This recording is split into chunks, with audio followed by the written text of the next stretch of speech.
ఈరోజు మా అమ్మమ్మ నేర్పించిన గుత్తి వంకాయ మసాలా చేస్తున్నాను.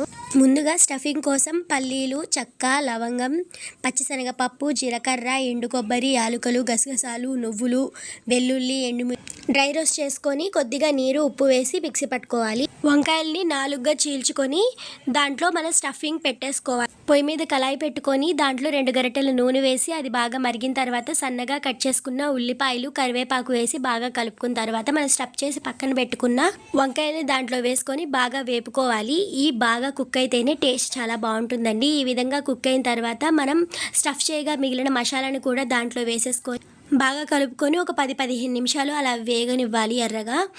అలా వేగిన తర్వాత మన టేస్ట్కి తగ్గట్టు సాల్ట్, కారం అడ్జస్ట్ చేసుకొని ఇంకా 10-10 నిమిషాలు వేపుకుంటే బాగా వేగిన తర్వాత కొత్తిమీర వేసి దించేసుకోవడమే. అంతే, ఎంతో ఈజీ టేస్టీ అయిన గుత్తి వంకాయ మసాలా మా అమ్మమ్మ స్టైల్లో రెడీ.